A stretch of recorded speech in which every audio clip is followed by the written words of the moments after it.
Good evening, everybody, and welcome to this week's episode of the Cooldown Lap.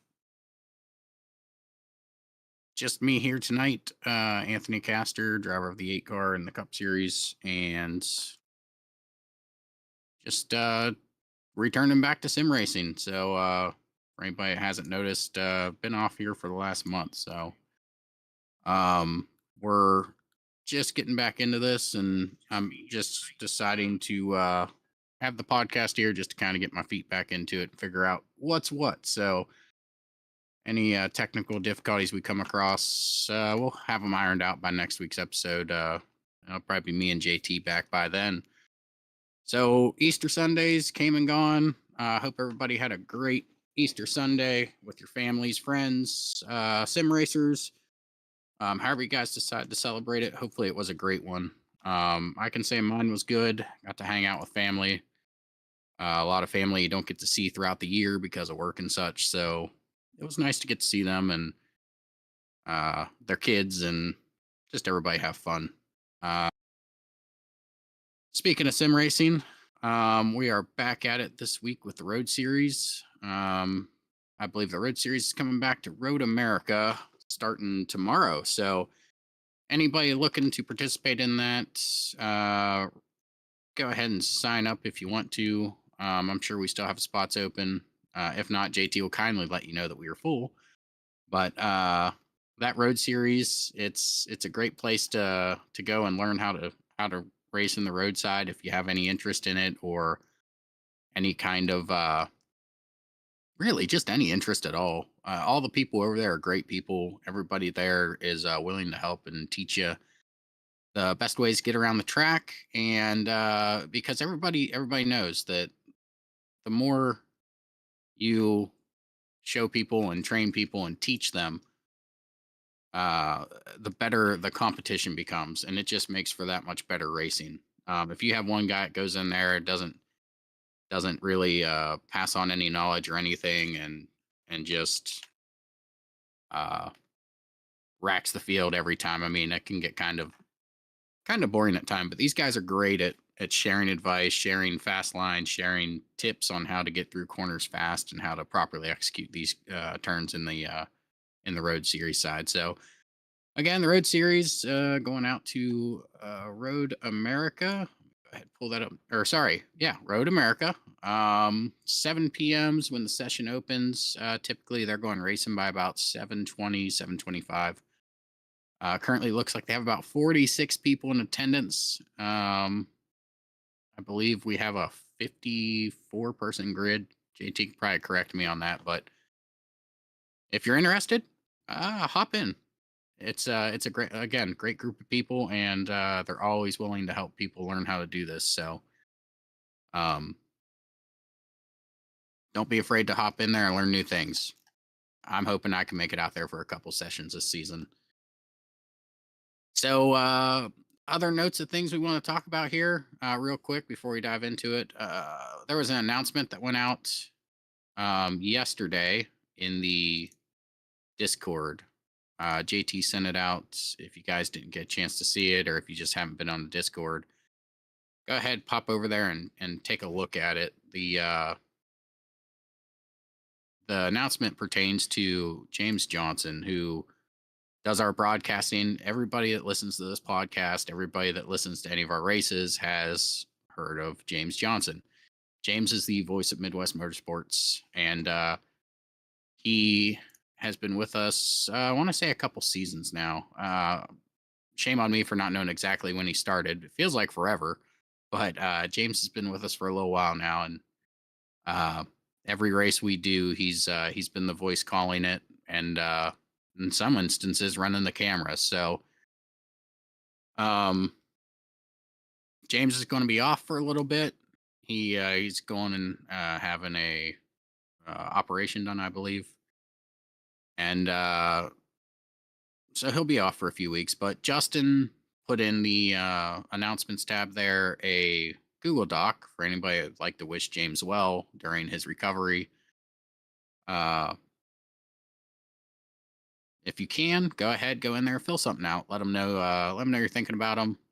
Send a prayer that way if you guys pray. If not, send over a well wish. And Just let them know you're thinking about them.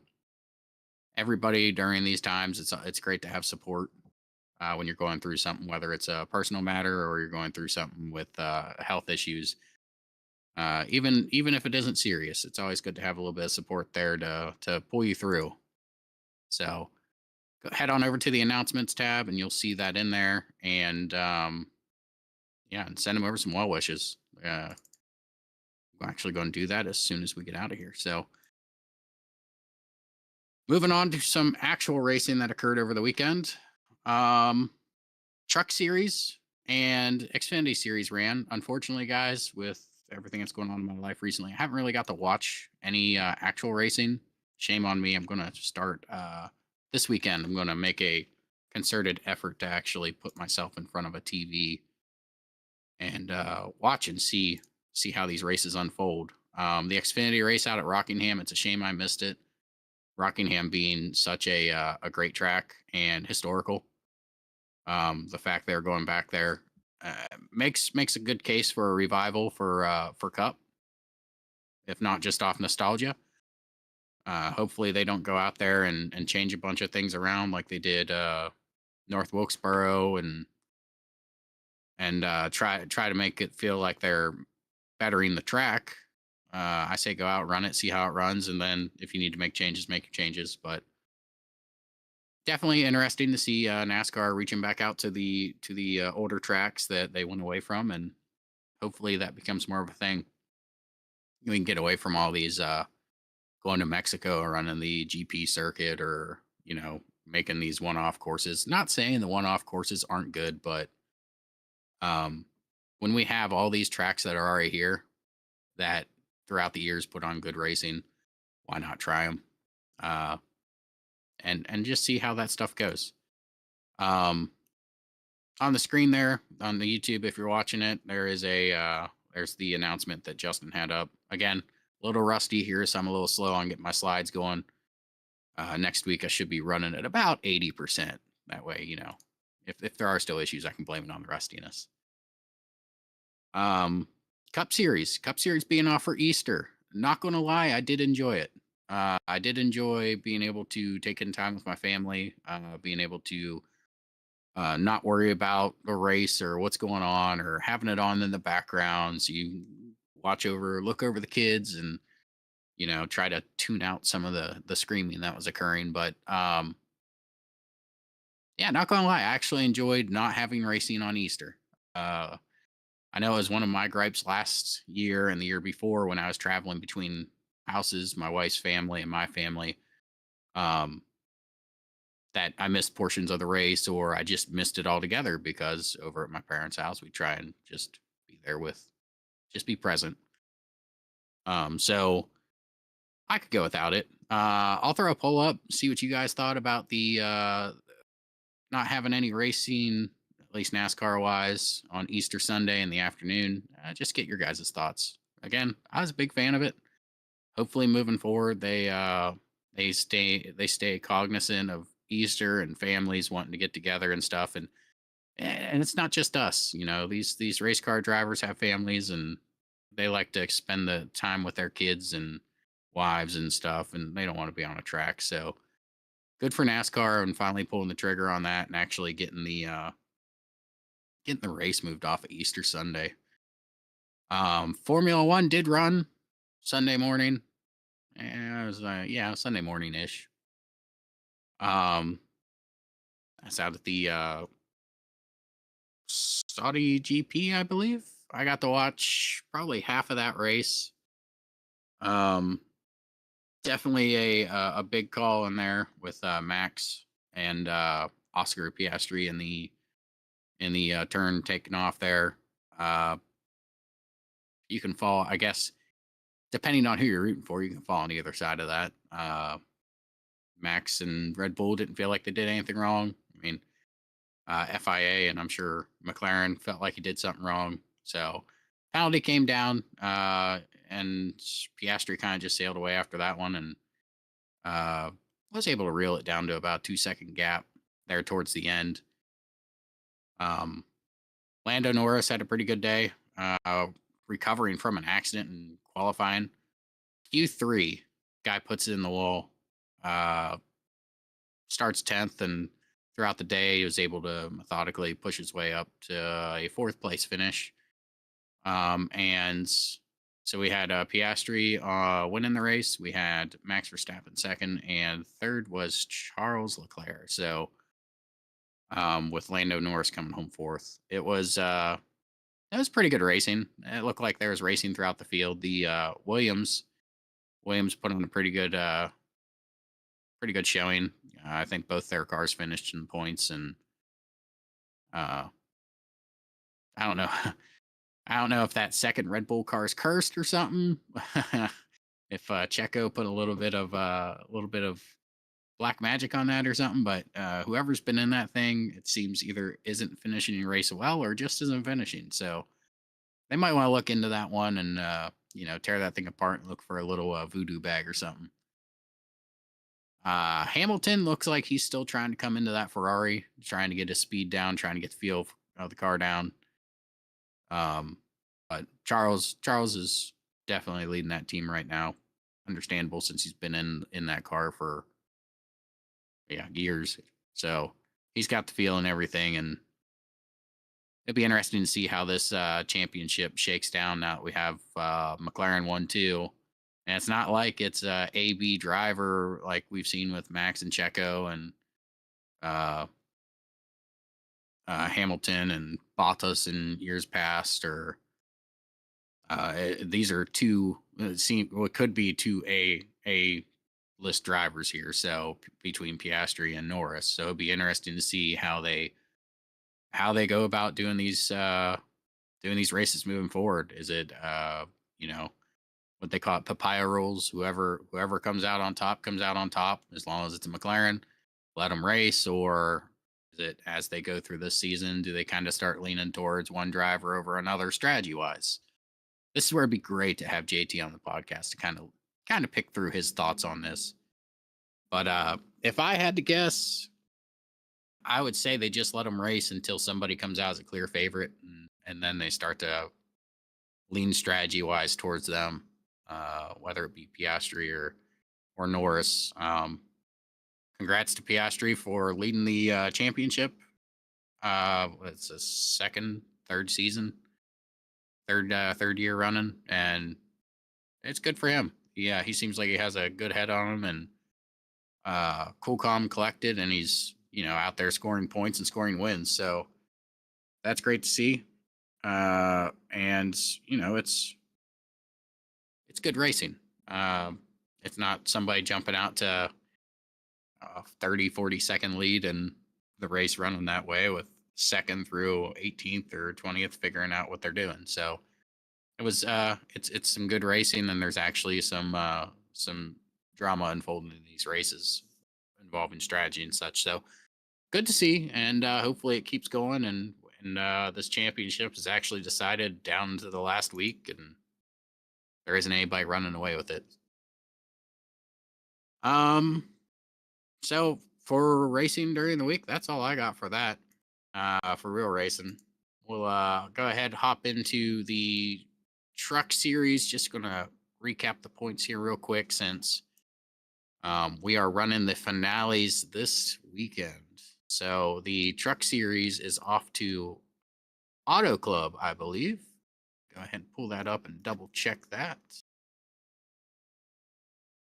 Yeah, season finale is being held out at Auto Club. So this Friday, 9:30 p.m., the session starts. It looks like right now we have 10 people in attendance. I'm expecting those numbers to go up a little bit.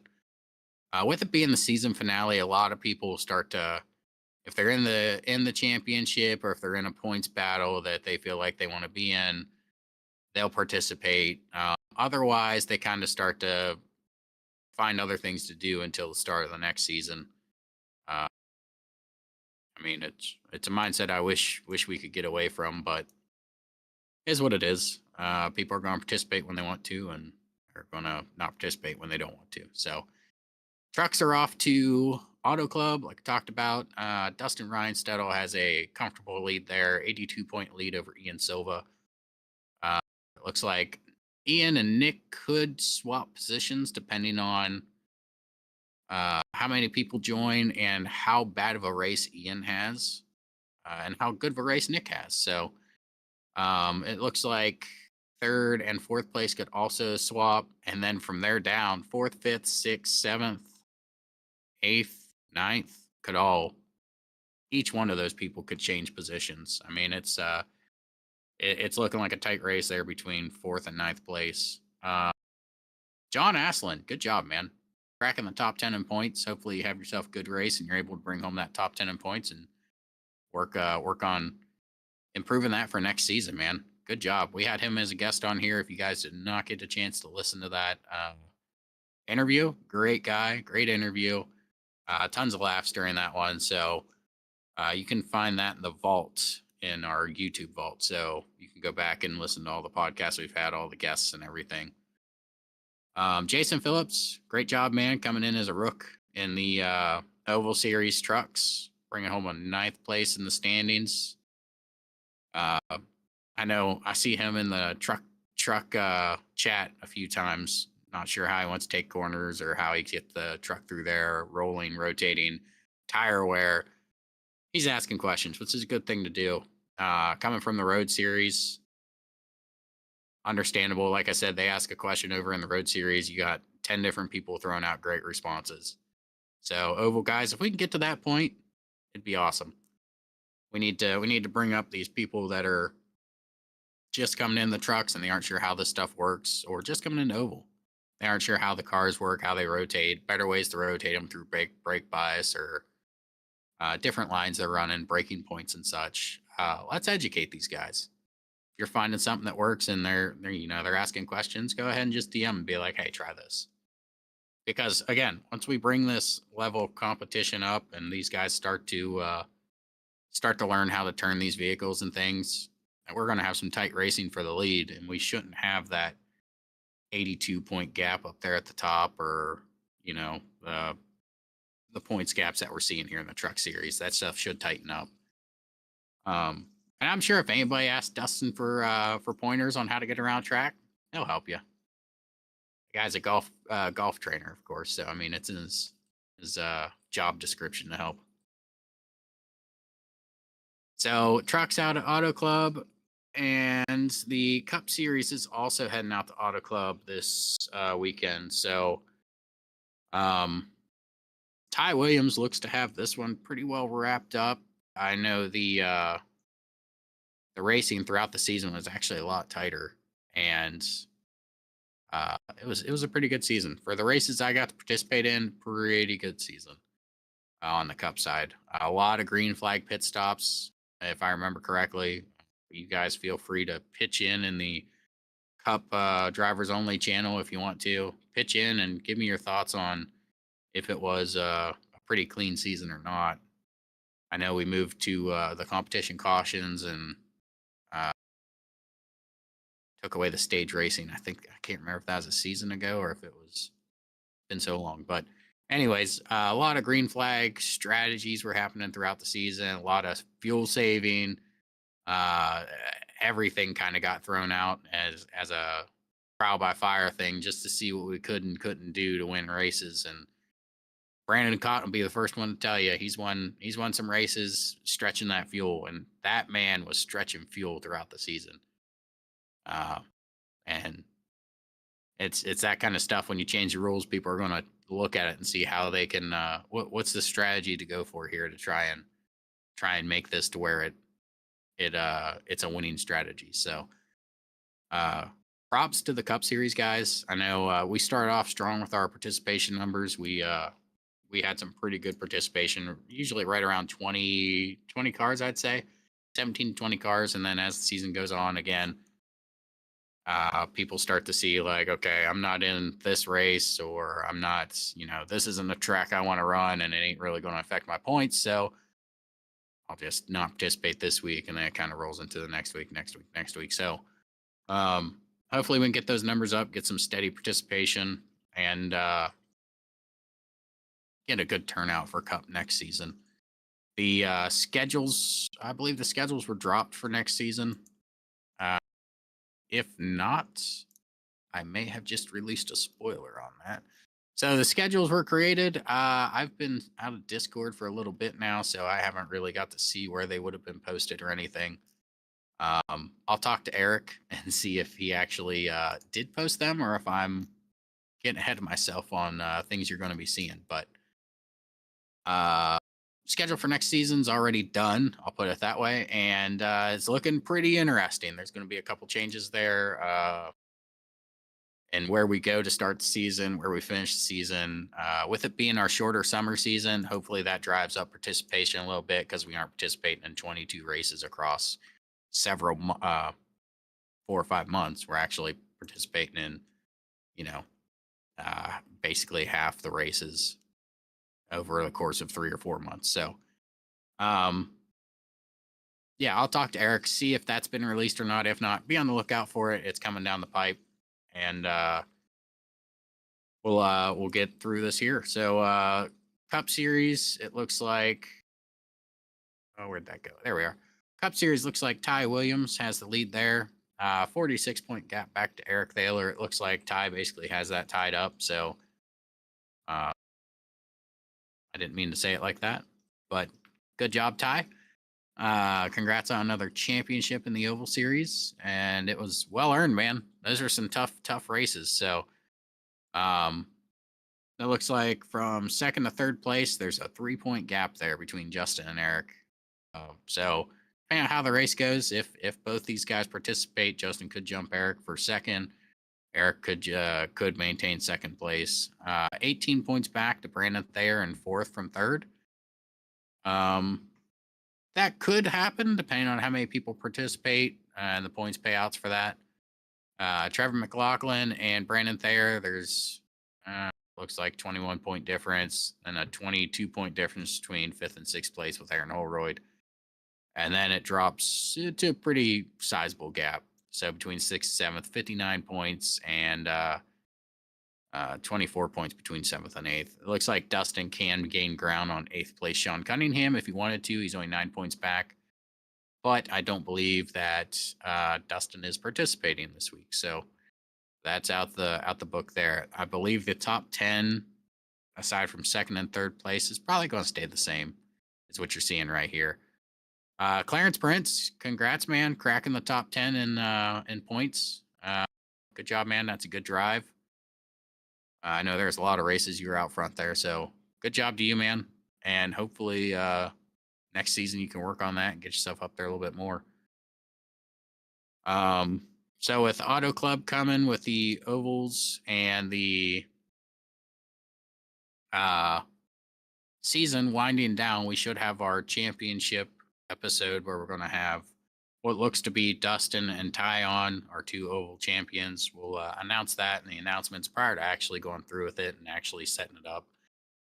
That way everybody knows what day it's going to be, and we can get the champions in for we can get them kind of locked in on a day that works for both of them. Again, Road Series starting this week out at Road America.